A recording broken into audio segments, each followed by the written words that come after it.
እሺ ራስህን በማስተዋወቅ ጀምርልን።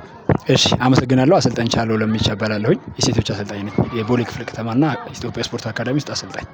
እሺ አሰልጣኝ ቻሌ ለመቻ ዛሬ ላይ የሊጉን መሪ የሆነው ኢትዮ ኤሌክትሪክን ነጥብ ማስጣል ችለሃል እና ከዚህ በፊትም በመቻልንም እንደዚሁ በባንክ ሜዳ ላይ ያሸንፈሃል እና እንዴት ነው ውድድሩስ? ጠንካራ ጎናችሁ ምንድን ነው? ውድድሩ ያው ደስ ይላል። ዘንድሮ በዚህ ዓመት አዲስ ቲም ነው እየመራ ያለው ኤሌክትሪክ። ሌላ ጊዜ ያው ተመሳሳይ ቲሞች እነ ባንክ ይሄዳሉ በእርግጥ ሁልጊዜም ብዙ ጊዜም። ነገር ግን አሁን አዲስ ሊጉን ሙሉ የማሸነፍ ሪከርድ ይዞ የመጣ ቲም ነው። በጣም ትልቅ ቲም ነው። ትልቅ እንቅስቃሴ እያደረገ ትልቅ ውጤቶችን እያሳካ ትልቅ ድሎችን እያሳካ ያለ ቲም ስለሆነ ከፍተኛ ዝግጅት አድርገን ነው የመጣ ነውና በዛ መሰረት ነው። እሺ አመቱ መጀመሪያ ላይ ትንሽ የመቀዛቀዝ ነገር ታይቶባችሁ ነበር። አሁን ላይ እየጠነከራችሁ መጥቷል። ይሄ ጠንካራ ጎናችሁ ምንድነው? ያው በስራ ነው። ታዳጊዎች ስለሆኑ በጣም ይሰራሉ፣ በስራ ያምናሉ። እያንዳንዱ ጨዋታዎች 90 ደቂቃ እስኪነፋ ድረስ እድል እንዳላቸው ያምናሉ።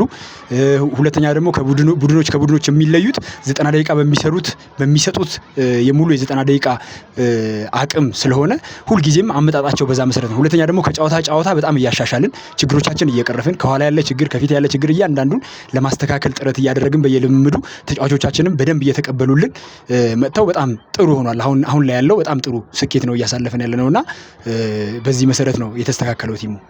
እሺ ያለፉትን 4 አመታት የጸባይ ዋንጫ እንዲሁም ጠንካራ ቲም በመሆን ወስዳችኋል እና ዘንድሮም ያ ሂደት እየሄዳችሁ ይመስላል እና ልጆች ላይ ምን ያህል ነው እየሰራችሁ ያለው? ከዛ ውጪ ደግሞ የዘንድሮ አመት ውድድርስ ምን ይመስላል? አመቱ መጨረሻ ላይ ከእናንተስ ምን እንጠብቅ? አመቱን በሙሉ ያው እኛ በብዛት ታዳጊዎችን ነው የያዝነውና ታዳጊዎች ደግሞ ብዙ ጊዜ ያላቸውን ነገር ሜዳ ላይ ይሰጣሉ።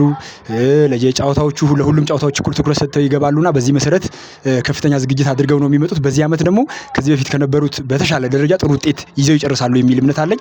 ሌላው ደግሞ ከስፖርታዊ ጨዋነት አንፃር ታዳጊዎች ስለሆኑ የተባሉት የሚሰሙ የሚያከብሩ፣ ተቃራኒ የሚያከብሩ፣ ዳኛን የሚያከብሩ፣ ተቃራኒ አሰልጣኝን የሚያከብሩ፣ እርስ በርስ የሚከባበሩ፣ ዲሲፕሊን እንዲሆኑ ልምምዳቸውም ሆነ ውድድራቸውን በአግባቡ የሚወጡ ስለሆነ በስነ ስርዓት ስለሚጫወቱ ሁልጊዜ በስፖርታዊ ጨዋነት የማይታማና ጥሩ ቲም ነውና በዛ መሰረት ዘንድሮም እንጨርሳለን የሚል እምነት አለኝ።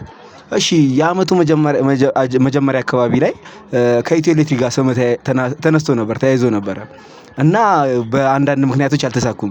አሁን ላይ ግን ይሄ ጨዋታ ያሸነፍክበት ምክንያት ውስጥ ላይ የሆነ ነገር አለ ነው ወይ ምንድነው? ስለሱ ጉዳይ ብታብራራለን። አይ እሱ ጉዳይ በቃ ያለቀ ነገር ነው፣ ያለፈ ነገር ነውና ከሱ ጋር የተያያዘ ምንም ነገር የለውም። ምክንያቱም እኛ ከኤሌክትሪክ ጋር ከመቻልም ከሁሉም ቲሞች ጋር ስንጫወት ተመሳሳይ አቀራረብ ይዘን ነው የምንቀርበው። ቲሞች ለይተን አንቀርብም። ምንም የተለየም ነገር የለም። እንዲሁም ኤልፓ ጠንካራ ቲም ነው። ዘንድሮ በዚህ ሙድ ውስጥ መምጣቱ በጣም ደስ የሚል ነው። ይሄም ነገር ይቀጥላል የሚል እምነት አለኝ። ስለዚህ ምንም ከሱ ጋር የተያያዘ ነገር የለውም። እሺ በስተመጨረሻ ማለት የምፈልገው ነገርና ማመስገን የምፈልገው አካላት ካሉ?